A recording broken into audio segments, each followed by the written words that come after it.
Subscribe பண்ணாதவங்க subscribe பண்ணுங்க. அப்படியே பக்கத்துல இருக்க பெல் ஐகானையும் பிரஸ் பண்ணுங்க. மாத துவக்கத்தில் என்ன கிரக நிலைகள் கும்பராசிக்கு இருக்கு அப்படின்னு சொல்லி பார்த்துட்டா, ராசிக்கு 2ஆம் இடமான தனம் வாக்கு குடும்பஸ்தானத்துல சுக்கிரன், புதன், சனி, ராகு ஆகிய 4 கிரகங்களினுடைய சேர்க்கை இருக்குது. ராசிக்கு 3ஆம் இடத்துல சூரியன் உச்சம் பெறக்கூடிய ஒரு காலகட்டம். ராசிக்கு 4ஆம் இடத்துல சுகஸ்தானத்துல குரு பகவான். ராசிக்கு 6ஆம் இடத்துல உங்களுடைய 3ஆம் அதிபதி மற்றும் 10க்கு அதிபதியான செவ்வாய் நீச்சம் பெற்று அமர்ந்திருக்கக்கூடிய ஒரு சூழ்நிலை. ராசிக்கு அஷ்டமஸ்தானம் அப்படின்னு சொல்லக்கூடிய இடத்துல கேது பகவான் அமர்ந்திருக்கக்கூடிய ஒரு சூழ்நிலை. ஸோ இந்த கிரகநிலைகளின் அடிப்படையில் தான் இந்த மாதமானது பிறக்குது. மேலும் இந்த மாதத்தில் என்னென்ன கிரகங்கள் பெயர்ச்சி ஆகுது அப்படின்னு சொல்லி பார்த்துட்டோம்னா, சித்திரை மாதம் 1ஆம் தேதி 14/4/2025 அன்று சூரியன் உங்களுடைய ராசிக்கு 2ஆம் இடத்திலிருந்து ராசிக்கு 3ஆம் இடத்துக்கு பயிற்சி ஆகிறார். 3ஆம் இடத்துல மேஷத்துல சூரியன் உச்சம் பெறக்கூடிய ஒரு சூழ்நிலை. 7ஆம் அதிபதி 3ல் இருக்கலாமா சார் அப்படின்னு கேட்டால் இருக்கலாம். சில விஷயங்களுக்கு நன்மை, சின்ன விஷயங்களில் கொஞ்சம் என்ன சொல்கிறது, கொஞ்சம் கவனமாக இருக்க வேண்டிய ஒரு சூழ்நிலை தான். எதுலெல்லாம் ப்ளஸ் எதுலெல்லாம் மைனஸ் அப்படிங்கிறத பார்த்துடலாம். அதே நேரத்தில் சித்திரை மாதம் 23ஆம் தேதி 6/5/2025 அன்னைக்கு புதன் பகவான் உங்களுடைய ராசிக்கு 2ஆம் இடத்துலேருந்து 3ஆம் இடத்துக்கு பயிற்சி ஆகிறார். அஷ்டமாதிபதி 3ஆம் இடத்துல இருப்பது நல்லது கிடையாது. ஆனால் 5ஆம் அதிபதி 3ல் இருக்கலாம். ஸோ 2 ஆதிபத்தியம் பெற்ற கிரகமாக புதன் 3ஆம் இடத்துக்கு வருவது ஏறத்தாழ ஒரு 70-80% நன்மைகள் தான் இருக்குது. அப்போ இந்த புதனும் சூரியனும் என்ன செய்ய காத்திருக்காங்க இந்த மாதத்தில் அப்படிங்கிற விஷயத்தை தான் பார்க்க போகிறோம். மற்ற எந்த கிரகங்களும் பயிற்சி ஆகிறது கிடையாது. மாத இறுதியில் சித்திரை மாதம் 31ஆம் தேதி 14/5/2025 அன்று குரு பகவான் உங்களுடைய ராசிக்கு 4ஆம் இடத்துலேருந்து 5ஆம் இடத்துக்கு பயிற்சி ஆகிறாரு. 5ஆம் இடத்துல இருக்கக்கூடிய குரு பகவான் உங்களுடைய ராசியை பார்க்குது. 2-5-11 தொடர்பு ஏற்படுது. ரொம்ப அற்புதமான நகர்வு குருவுக்கு, கும்பத்திற்குமே. இப்போ அந்த குரு பயிற்சியை பற்றின பல விதமான விஷயங்களை அப்டேட் பண்ணி நான் போட்டிருக்கேன். நம்ம சேனலில் வீடியோஸ் இருக்குது, பார்த்து பயன்படுத்திக்கலாம். இன்னும் ஓகே, இப்போ அந்த சூரியனும் புதனும் என்ன செய்ய காத்திருக்காங்க அப்படிங்கிறத பார்த்தாலாம். முதல்ல சூரியன் உங்களுடைய ராசிக்கு 7ஆம் அதிபதி, வாழ்க்கை துணையை சொல்லக்கூடிய கிரகம். பொருளாதாரத்தில் வெளியூர் வெளிமாநிலத்திலேருந்து எப்படி சம்பாதிக்க போகிறீங்க, எந்த அளவுக்கு உங்களுடைய பொருளாதார அமைப்புகள் இருக்க போகுது அப்படிங்கிற விஷயத்த சொல்லக்கூடிய கிரகம். வெளியூர் வெளிமாநில வெளிநாட்டு பயணங்களை சொல்லக்கூடியது. நண்பர்களை, பாலிய நண்பர்களை, பார்ட்னர்ஷிப்பை சொல்லக்கூடியது. இது எல்லாமே இந்த 7ஆம் பாவம் தான். சமுதாயத்தில் உங்களுக்கு எப்படி மதிப்பு கிடைக்குது, எப்படி உங்களுடைய அங்கீகாரம் இருக்குது அப்படிங்கிறத சொல்கிறதும் இந்த 7ஆம் பாவம் தரக்கூடிய பலனாக இருக்கிறது. வாழ்க்கை துணை எப்படி இருப்பாங்க, என்ன மாதிரியான செயல்கள் செய்வாங்க அப்படிங்கிறதுமே இந்த 7ஆம் பாவம் தான். என்ன நிறம், உடை, எப்படியெல்லாம் ட்ரெஸ் பண்ணுவாங்க, உயரமா, குள்ளையா, கருப்பா, சிகப்பா, படிச்சிருக்காங்களா, படிக்கலையா, இப்படி எல்லா விஷயங்களையும் சொல்கிறது 7ஆம் பாவம். ஸோ அப்படிப்பட்ட 7ஆம் அதிபதி சூரியன். அப்போ உங்களுக்கு வரக்கூடிய துணையை பற்றி பார்க்கணும் அப்படின்னா உங்கள் ஜாதகத்தில் நேராக சூரியன் இருக்கக்கூடிய இடத்தை வச்சுட்டு எல்லாமே சொன்னால் கரெக்டாக வரும். ஸோ அப்படிப்பட்ட 7ஆம் அதிபதி உங்களுடைய ராசிக்கு 3ஆம் இடத்துக்கு வந்து அமரக்கூடிய ஒரு சூழ்நிலை. 3ஆம் இடத்துல சும்மா மட்டும் இல்லை, உச்சமாக இருக்கிறார். இது என்ன செய்யுது? 7ஆம் அதிபதி 3ல் இருக்கிறது நன்மையா சார் அப்படின்னு கேட்டால், நன்மை அப்படின்னு சொல்லும்போது என்னென்னா, உங்களுடைய திறமை, உங்களுடைய வீரியம், உங்களுக்கு என்னென்ன விஷயங்கள்ல எல்லாம் பொட்டன்சி இருக்குது அப்படிங்கிறத வெளிப்படுத்தக்கூடிய ஒரு அற்புதமான காலகட்டமாக அது இருக்கும். சகோதரம் ஒரு வளர்ச்சி பாதையை நோக்கி நகர்வதற்குண்டான வாய்ப்புகளை இந்த 3ஆம் இடம் ஏற்படுத்தி தரும். மாமனாருக்கு உடல்நில தொந்தரவுகள் ஏதாவது வந்து போயிட்டு இருந்தது, அவங்களுக்கு திருப்தியாகவே இல்லை அப்படின்னா இப்போ அவர்களுடைய உடல் ஆரோக்கியத்தை மேன்மையடைய செய்யும். ஆனால் காய்ச்சல், தலைவலி, கண் சம்பந்தமான பிரச்சனைகள் பொதுவாக வர்றது உண்டு. ஆனால் ரொம்ப லாங் டைமாக இருக்கக்கூடிய வியாதிகளை சரி செய்யறதுக்கு உண்டான ஒரு வாய்ப்புகளை இது ஏற்படுத்தி தருது. சார் மாமனார் நல்லா இருந்தானே, சகோதரன் எப்படி இருந்துட்டு போகிறாங்க, நான் எப்படி இருப்பேன் அப்படின்னு சொல்லி கேட்டிங்கன்னா, எதுக்குமே பயப்பட மாட்டேங்க. எதையுமே துணிஞ்சு செய்யணும் அப்படிங்கிற ஒரு மனநிலை வந்துடும். பயந்தான் தான் சார் எந்த ஒரு காரியமே தடையாகும். பயப்படாமல் ஒரு விஷயத்துக்குள்ளே இறங்குறோம் அப்படின்னாவே, பதறாமல் ஒரு காரியத்தை தொட்டோம் அப்படின்னாவே அதில் 50% வெற்றி உறுதியாயிருது. அங்கேயே அந்த பதட்டம் இல்லாத மனநிலைமையே உங்களுக்கு வெற்றியை தரக்கூடிய மனநிலைமையாக மாறுது. ஸோ அப்படி இருக்கும்போது உங்களுக்கு எடுத்த காரியங்களில் வெற்றி அப்படிங்கிறத கண்கூட பார்க்க முடியும். முயற்சி ஸ்தானாதிபதி நீசமாக போச்சு, புது முயற்சிகள் எடுக்க வேணான்னு சொன்னீங்க முன்னாடி, நம்ம இப்படி சொல்கிறீங்க. 7 கூடியர் 3ல் இருக்கும்போது புது முயற்சிகள் எடுக்கலாம். தன்னுடைய திரிகோண ஸ்தானத்தில் இருக்கிறாங்க. அதே நேரத்தில் அந்த ஊடல், கணவன் மனைவி உறவில் அந்த ஊடல், அந்த காம எண்ணங்கள் வந்து கொஞ்சம் அதிகரிக்கிறதுக்கு உண்டான வாய்ப்புகளை சொல்லுது. திருமணமானதுக்கப்புறம் பெரிய மேனேஜ் பண்ணக்கூடிய அளவுக்கு பெரிய தொந்தரவுகள் எதுவும் இல்லை. உங்களுக்குள்ள நேர்ந்துகள் வந்து போய்க்கிடலாம். ஆனால் ஆல்ரெடி கணவன் மனைவிக்குள்ளே பிரச்சனையாக இருக்குதுன்னா அந்த காம இச்சைகள் அதிகமாகும்போது தொந்தரவுகளை கொடுக்கும். ஆனால் திருமணம் ஆகாமல் பேச்சுலராக தனியாக இருக்கிறாங்க பார்த்தீங்களா, அவங்க ரொம்ப ரொம்ப கவனமாக இருக்கணும். இல்லைன்னா உங்களுடைய பெயர் கெடும் சூழல் உண்டாகிவிடும், பெயர் உண்டாகிவிடும். நம்ம சும்மா யதார்த்தமாக பார்த்தா கூட சைட் அடிக்கிறேன்னு சொல்லி நம்மளை மாட்டி விட்டுருவாங்க, டீஸ் பண்ணுறாங்க அது இதுன்னு சொல்லி. ஸோ அந்த மாதிரி விஷயங்கள் உண்டு. அதே நேரத்தில் இது எதுக்கெல்லாம் சப்போர்ட் பண்ணுது, காலி நிலம் வாங்குறதுக்கு முழுமையாக சப்போர்ட் பண்ணுது. 2 வீலர் இந்த காலகட்டம் வாங்கணும்னு நினச்சா கண்டிப்பாக வாங்கலாம், தாராளமாக. அது உங்களுக்கு சப்போர்ட் பண்ணுது. உங்களுடைய முயற்சிக்கான அங்கீகாரம், வளர்ச்சிக்கான புதிய விஷயங்களை கற்றுக்கொள்ளக்கூடிய ஒரு வாய்ப்புகளை அது ஏற்படுத்தி தருது. ஸோ இதெல்லாம் நம்மளுக்கு சப்போர்ட் பண்ணக்கூடிய விஷயங்களாக இருக்குது. ஏதோ ஒரு பத்திரப்பதிவு பண்ணணும், டாக்குமெண்ட் சம்மந்தமான பிரச்சனைகள் இருக்குது. எங்கெங்கேயோ லீகலெல்லாம் கொடுத்து பார்த்துட்டோம், இந்த டாக்குமெண்ட்டில் என்ன பிரச்சனை இருக்குன்னு தெரியல, ரெஜிஸ்ட்ரேஷன் பண்ண முடியல, இல்லை ஆல்ரெடி பிரச்சனை இருக்குதுன்னு தெரிஞ்சு போச்சு, அதை எப்படி சரி பண்ணுறதுன்னு தெரியல அப்படின்ட்டு இருந்தீங்கன்னா அந்த பிரச்சனைகள் தீர்வதற்கு உண்டான ஒரு சூழ்நிலையை அது ஏற்படுத்திடும். நல்ல வழி கிடைக்கும். உடனே சூரியன் 3ஆம் இடத்துக்கு வந்ததையுமே பிரச்சனையெல்லாம் தேர்ந்து போயிடும் அப்படின்றது கிடையாது. அதற்கு உண்டான நல்ல வழி கிடைக்கும், சொல்யூஷன் கிடைக்கும். சரிங்களா? ஓகே. ஆனால் இங்கே 3ஆம் இடத்துல சூரியன் இருக்கக்கூடிய ஒரு அமைப்பு அப்படின்னு சொல்லி பார்க்கும்போது இந்த காலகட்டம் குழந்தைக்கான முயற்சிகளை தவிர்த்து கொள்வது நல்லது. கும்பராசி குழந்தைக்கான முயற்சிகளை செய்யும்போது அது நம்மளுக்கு நல்ல ரிசல்ட்டை கொடுக்கறதில்ல. 5ஆம் அதிபதி 3க்கு வர்றாரு, 3ஆம் அதிபதி 7ஆம் அதிபதி 3ல் இருக்கும்போது குழந்தைக்கான முயற்சிகள் நல்ல ரிசல்ட்டை கொடுக்க மாட்டேது. மனைவிக்கு அல்லது வாழ்க்கை துணைக்கு கொஞ்சம் உடல் தொந்தரவுகளையும் ஏற்படுத்துது.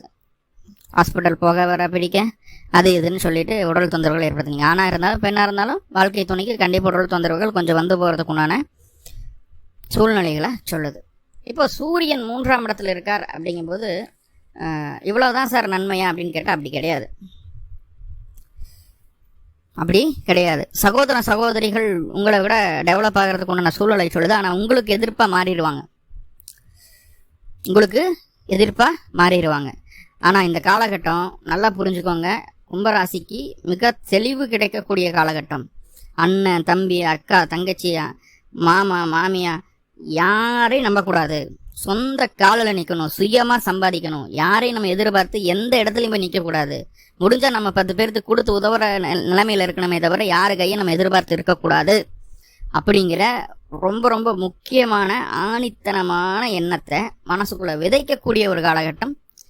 இப்போ நான் சொன்னது உங்களுக்கு அது மனசுக்குள்ளே ஏறிடுச்சு அப்படின்னா கண்டிப்பாக அடுத்த ரவுண்டு அங்கே வர்றதுக்குள்ளே செல்ஃபாக நீங்கள் இருக்கிறதுக்கு எல்லா வேலையும் செய்துடுவீங்க. கண்டிப்பாக அது சக்ஸஸ்ஃபுல்லாகவும் நடக்கும். யாருக்கிட்டையும் போய் கை கட்டி நிற்கிறதுக்கு பிடிக்காது இந்த காலகட்டம். அதே நேரத்தில் உங்களை நம்பி உங்ககிட்ட உதவி கிடைக்குன்ட்டு வந்தால் உங்ககிட்ட காசு பணம் இருக்குது இல்லை அப்படிங்கிறது ரெண்டாவது. முதல்ல அவங்களுக்கு உதவியை செஞ்சு போட்டு தான் அடுத்த வேலைக்கே போவீங்க, அடுத்ததே மூவ்மெண்ட் பண்ணுவீங்க. ஐயோ பாவம் அப்படின்னு சொல்லி ஜீவகாருண்யம் பார்க்கக்கூடிய ஒரு நல்ல எண்ணத்தை உருவாக்கி தரக்கூடிய ஒரு வேலையை இந்த சூரியன் செய்துடுவார். எல்லாரும் முடியாதுன்னு சொல்லிட்டு இருக்கிற காரியத்தை துணிச்சலா ஃபோர்ஸா இறங்கி செயல்பட்டு முடியாதுன்னு சொன்னதை தான் முடிச்சு காட்டணும்னு நினைப்பீங்க. முடியாதுன்னு சொன்னதை முடிச்சும் காட்டுவீங்க. இங்கே என்ன தெரியுங்களா, சில நேரங்களில் முடியாதுன்னு சொல்கிற விஷயம் கண்டிப்பாக யாருனாலே முடியாது. அதை கூட நான் பண்ணிடுவேன்னு ட்ரை பண்ணுறது தான் முட்டாள்தனம். முரட்டு பிடிவாதம், முரட்டு குணம் இதுவுமே இருக்கும். எப்படி சொல்கிறது அப்படின்னா, அது தண்ணியை சல்லடையில் அள்ள முடியாது இல்லையா, ஆனால் நான் பண்ணிடுவேன் அப்படின்னு சொல்லிட்டு அது இருக்கிறது. ஸோ அதை அந்த மாதிரி ப்ராக்டிக்கலாக எது நடக்காதோ எது முடியாதோ அதை கூட செய்கிறேன்னு சொல்லிட்டு கால விரயம் பண்ண வேண்டாம். ஸோ அந்த அளவுக்கு யோசிக்காமல் எந்த விஷயத்தில் இறங்கக்கூடாது. சுய சிந்தனை கொஞ்சம் கம்மியாகும், ஆனால் சுயமாக சம்பாதிக்கணுங்கிற எண்ணம் வந்துடும். வயது மூத்தவங்க சின்னவங்க அப்படிங்கிறதெல்லாம் கிடையாது. வயதில் மூத்த நபர்கள், வயது முதிர்ந்த நபர்கள் இந்த காலகட்டம் உங்களுக்கு நண்பராக மாறுவாங்க. இந்த காலகட்டம் நீங்கள் பேசி பழகக்கூடிய ஒருத்தர் கூட உங்களுக்கு வயசுக்கு சின்னவராக இருக்க மாட்டாங்க. கண்டிப்பாக வயசுக்கு சின்னவராக இருக்கிறதுக்கு வாய்ப்புகள் இல்லை. உங்களுக்கு மூத்தவராக தான் இருப்பாங்க. அதுவும் அந்த அந்த அந்த மூத்தவர்களுடைய அனுபவமும் உங்களுக்கு கிடைக்கும், நல்ல கைடன்ஸ் கிடைக்கும். ஸோ மேலதிகாரிகள் இருக்காங்க, வேலைக்கு போகிறோம் இல்லையா, அங்கே மேலதிகாரிகள் இருக்காங்க அப்படின்ற பட்சத்தில் அவங்கக்கிட்ட ஒரு நல்ல பேர் எடுக்கிறதுக்கு என்ன வழியோ அதை செய்திருவீங்க. உங்களுடைய திறமையை பாராட்டி உங்களுக்கு நிறைய பரிசுகளும் கிடைக்கிறதுக்கு உண்டான ஒரு சூழ்நிலையை சொல்லுது. வளர்ச்சிக்கான இடமாற்றங்களை செய்யக்கூடிய ஒரு அமைப்பையும் சொல்லுது. அதே போல் 3ஆம் இடத்துல சூரியன் இருக்கும்போது கண்டிப்பாக ஷேர் மார்க்கெட்டில் கொஞ்சம் பணம் போட்டு முதலீடு போட்டு கொஞ்சம் வருமானம் பார்க்க முடியும். ஆனால் சூது அந்த மாதிரி விஷயங்களுக்குள்ள போயிடாதீங்க, அது கொஞ்சம் பேக் அடிக்கும் உங்களுக்கு. ஆனால் இந்த ஷேர் மார்க்கெட்டில் லீகலாக செய்யக்கூடிய எந்த விஷயமா இருந்தாலும் சரி, கொஞ்சம் போட்டு நிறைய லாபத்தை பார்ப்பதற்கு வாய்ப்புகள் உண்டு. போட்டி பந்தயம் இந்த மாதிரி விஷயங்கள்லையும் வெற்றி உண்டு. ஏன்னா அந்த துணிச்சல், தைரியம், எதையும் என்னால் செய்ய முடியும் அப்படிங்கிற சுய நம்பிக்கை, தன்னம்பிக்கை அப்படின்னு சொல்லுவோம் இல்லையா, ஸோ அது அதிகமாக இருக்கிறதுனால எதையுமே சாதிச்சு காட்டிடுவீங்க. போட்டி பந்தயத்தில் வெற்றி உண்டு. அரசு சம்மந்தமான விஷயங்களில் ஏதாவது காரியங்கள் செய்யறதுக்கு உங்களுக்கு இருந்தது அப்படின்னா அதை கண்டிப்பாக முயற்சி எடுக்கும்போது நடந்துடும். கூட உங்கள் நண்பர்களை கூட்டிகிட்டு போங்க, அல்லது உங்களுடைய மாமனார் கூட போங்க, அல்லது உங்களுடைய வாழ்க்கை துணையோட போங்க. ஸோ அப்படி அரசாங்க விஷயங்கள் சம்மந்தமான விஷயங்கள் ஏதாவது உங்களுக்கு சாதகமாக நடக்கணும் அப்படின்னா கூட இவர்களை கூட்டிகிட்டு போகும்போது அது உங்களுக்கு சாதகமாக மாறுறதுக்கு வாய்ப்புகள் ரொம்ப ரொம்ப அதிகமாக இருக்குது அப்படிங்கிறத சொல்லுது. கவர்மெண்ட் வேலைக்கு முயற்சி பண்ணலாம், அதுக்காக எக்ஸாம்ஸ் எழுதுனா அதுக்காக ப்ரிப்பேர் பண்ணுறேன்னு பிடிக்கிறேன் அப்படின்னாலும் கண்டிப்பாக அது இந்த காலகட்டம் நல்லாவே பண்ண முடியும். இந்த 3ஆம் இடத்து சூரியன் என்ன பண்ணுதுன்னா அதீத தைரியத்தையும் துணிச்சலையும் தன்னம்பிக்கையும் கொடுத்துருதா. அப்போ எதிரிகளே கண்டு நடுங்கும் அளவுக்கு நம்மளுடைய செயல்பாடுகள் இந்த காலகட்டம் இருக்குது. ஏய் பார்த்துக்கலாம், நம்மளால முடியும், எவனும் நம்மளை சீண்ட முடியாது, யாரும் நம்மளை டிஸ்டர்ப் பண்ண முடியாது, நம்ம தான் அப்படின்ற ஒரு மனநிலைமையை கொடுக்கக்கூடிய ஒரு கிரகமாக அந்த சூரியன் 3ஆம் இடத்துல உச்சம் பெற்று உட்காருது. அதே நேரத்தில் இயலாதவங்களுக்கு முடியாதவங்களுக்கு ஹெல்ப் பண்ணுவீங்க, உதவும் மனப்பான்மை உண்டு. உங்கள்கிட்ட பாசமாக பேசி எவ்வளோ காசு வேணால் இந்த காலகட்டம் வாங்கிடலாம். கோவப்பட்டு ஒரு காரியமாகப்படுறதில்ல, போடான்னு தூக்கி இருந்துட்டு போயிட்டே இருப்பீங்க. உங்களுடைய வயசு குறைவாக இருந்தாலும் திறமை குறைவாக இருந்தாலும் உங்களை நம்பி பெரிய பொறுப்புகளும் பதவிகளும் உங்களுக்கு கிடைக்கிறதுக்கு வாய்ப்புகள் உண்டு. எதுக்காக அப்படின்னா உங்களுடைய எதிரிகளை ஜெயிக்கக்கூடிய தன்மை அப்படிங்கிறத மற்றவங்களுக்கு பிடிச்ச விஷயமா இருக்கும். எல்லாத்துக்கிட்டையும் நேர்ந்து கலந்து போயிடுவீங்க, சரிங்களா? ஸோ அப்போ நல்ல பதவிகளும் நல்ல அதிகாரமும் வயதுக்கு மிஞ்சிய பதவியும் திறமைக்கு மீறிய அதிகாரமும் கிடைக்கிறதுக்கு உண்டான ஒரு அற்புதமான காலகட்டமாக இது காட்டுது. ஸோ இவ்வளோ பாசிட்டிவ் இருக்குது. நான் நெகட்டிவ் அப்படின்னு சொல்லி பார்க்கும்போது வாழ்க்கை துணைக்கு உடல்நல தொந்தரவுகளை கட்டாயம் கொடுக்குது. கணவன் மனைவிக்குள்ள தேவையில்லாத கம்யூனிகேஷன் பிரச்சனைகள் எல்லாம் வர்றதுக்கு வாய்ப்புகள் உண்டு. என்னென்னா நம்ம ஒரு விஷயம் வாழ்க்கை துணைகிட்ட சொல்லணும்னு நினைப்போம், ஆனால் அதை மறந்துடுவோம். அந்த மறக்கக்கூடிய விஷயங்கள் என்ன ஆகுதுன்னா பெரிய பிரச்சனையாக வந்து நிற்கிது நம்மளுக்கே. ஏன்னா நீங்கள் எதை மறந்தீங்களோ அதை அவங்களுக்கு தெரிஞ்சு போயிடும். நீங்கள் என்ன மீறி ஏதோ தப்பு பண்ணுறீங்க, என்ன மீறி ஏதோ நீ தப்பு பண்ணுற, அப்போ இங்கே ஏதோ பிரச்சனை இருக்குது அப்படின்னு சொல்லி போட்டு வீண் சந்தேகங்கள் வரும். யாருனால அப்படின்னு பார்த்துட்டிங்கன்னா உங்கள் 2 பேர்த்துக்குள்ளே நீங்களே பேசி தீர்த்திட்டா எந்த பிரச்சனையும் இல்லை. 3வது மனிதர்கள் மூலமாக வீண் சந்தேகங்களும் வீண் பழியும் உங்கள் மீது வருவதற்கு வாய்ப்புகள் உண்டு. அப்போது குடும்பத்தின் மீது பற்றுதல் குறைஞ்சு போயிடும். என்னடா இவ்வளோ தூரம் நம்ம இறங்கி வேலை செய்கிறோம், எல்லாமே பண்ணுறோம், பிடிக்கிறோம், ஆனால் நம்ம மேலே ஒரு அன்பு பாசமாக்குறே இல்லாமல் நம்ம மேலே சந்தேகப்பட்டே இருக்காங்களே, யாருக்காக ஓடுறோம் பிடிக்கிறோம் அப்படின்ற ஒரு மன கவலை மனசுக்குள்ளே வந்துடும். இப்போ குடும்பத்தின் மீது பற்றுதல் குறைஞ்சு போயிடும், குழந்தைகள் மீதும் பற்றுதல் குறைஞ்சு போயிடும். அதே சமயத்தில் குழந்தைக்காக முயற்சி பண்ணாலும் முழு மனசோட பண்ண முடியாது. அதனால தான் அந்த முயற்சி வேணாம் அப்படின்னு சொன்னேன். கணவன் மனைவிக்குள்ளே 3-7 தொடர்பு வீண் சந்தேகங்களை கட்டாயமாக ஏற்படுத்தும்.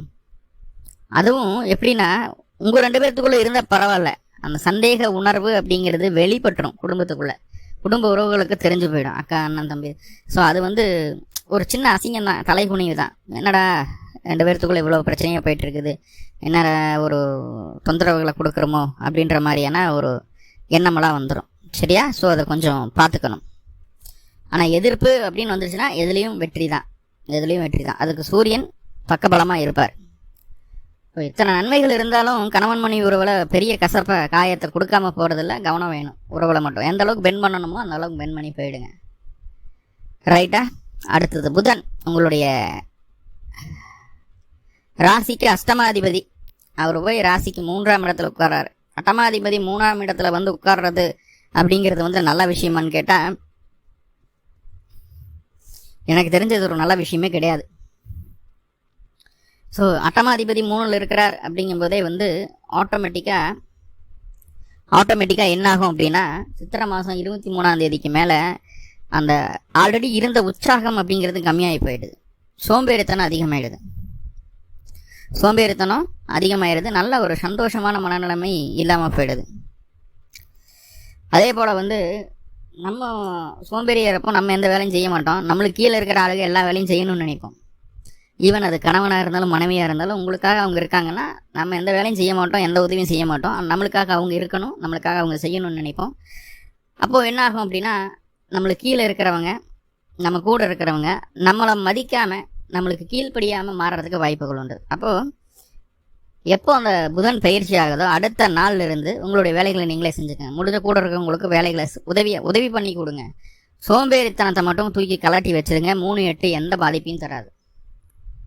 ஏன்னா சோம்பேறித்தனத்தோடு எந்த ஒரு காரியம் செஞ்சாலும் இந்த பாதிப்புகளை கொடுக்கும் அப்படின்னு சொல்லியிருந்தேன். ஆனால் பதறாமல் தைரியமாக நின்று எந்த ஒரு காரியம் செஞ்சாலும் அது சக்ஸஸை கொடுத்துருன்னு சொன்னேன். அந்த சக்ஸஸை கொடுக்குற அளவுக்கு சூரியன் இருந்தால் அதை கெடுக்கிறதுக்கு புதன் வந்தாச்சு அஷ்டமாதிபதி. இப்போ புது மாற்றங்களை மேக்சிமம் செய்யாமல் இருப்பது நல்லது. செய்தாலுமே வந்து சோம்பேறித்தனம் இல்லாமல் சக்ஸஸ்ஃபுல்லாக செய்கிறதுக்கு என்ன வழியோ செய்யணும். சூரிய நமஸ்காரம் பண்ணிவிட்டு இதையும் ஆரம்பிங்க. நல்லா பழமையான சிவாலயங்களுக்கு போயிட்டு சிவனை மனப்பூர்வமாக வழிபாடு பண்ணி போட்டு வந்து அதுக்கப்புறம் உங்களுடைய மாற்றங்களை செய்யுங்க சித்திரை மாதத்தில். அது முக்கியமாக சித்திரை 23க்கு மேலே புது மாற்றங்கள் தவிர்க்கப்பட வேண்டிய ஒரு காலமாக இருக்கிறது அப்படிங்கிறது சொல்லுது. என்னென்னா ஒன்று சோம்பேறித்தனம், 2வது அவநம்பிக்கை. 8 குடியர் 3க்கு வந்துட்டாலே அவநம்பிக்கை அப்படிங்கிறது வந்துடும். இது பண்ணால் நடந்துருமா நடக்காதா அப்படின்ற ஒரு அவநம்பிக்கை வந்துடும். சரிங்களா? அந்த காலகட்டம் தான் மொபைல் உடையிறது, டிஸ்பிளே மாற்றணுங்கிறது, ஆபரணங்களை தொலைச்சி போடுறது, பர்ஸை தொலைக்கிறது, இந்த மாதிரி விஷயங்கள்லாம் நடக்கும். Aadhaar card, PAN card, credit card, debit card இதெல்லாம் மிஸ் பண்ணிவிடுவோம். ஸோ அதுலலாம் கொஞ்சம் கவனம் வேணும். சரியா? ஸோ பார்த்துக்கிட வேண்டியது இருக்கும். டாக்குமெண்ட் சம்மந்தமான விஷயங்களில் தொந்தரவுகளை காட்டுது அப்படிங்கிறத சொல்லுது. இப்போது இது வந்து அஷ்டமாதிபதி 3ல் இருந்தார். ஆனால் புதன் உங்களுக்கு 5 கூடியவர். அவர் வந்து 3ஆம் இடத்துக்கு வர்றது நல்லதா சார்னா கண்டிப்பாக நல்லது. என்ன அப்படின்னா இப்போது சித்திரை மாதம் 23க்கு மேலே உங்களுடைய மாமனார் உங்களுடைய இளைய சகோதரத்துக்கு கூட இருந்து வந்த இந்த கருத்து வேறுபாடுகள், கருத்து மோதல்கள் என்ன அப்படிங்கிறது வந்து சண்டைக்கு பின் புயலுக்கு பின் அமைதி அப்படிங்கிற மாதிரி முன்னாடி கருத்து மோதல்கள் அதிகமாக இருந்த சூழ்நிலை தாண்டி அவங்க கூட இப்போ ஸ்மூத்தாக அந்த உறவை லீட் பண்ணுறதுக்கு என்ன வழி அப்படிங்கிறத யோசிப்பீங்க. அதே நேரத்தில் உங்கள் தப்பை மறைக்கிறதுக்காக இன்னொருத்தர் குறை சொல்கிறதுக்கு உண்டான வேலைகளும் அடிக்கடி நடக்கும். ஸோ அந்த விஷயத்தில் மட்டும் கொஞ்சம் கவனமாக இருங்க. யாரையும் குறை சொல்லாதீங்க, கோல் முட்டாதீங்க. அதே நேரத்தில் செலவுகள் அதிகமாகிடும்.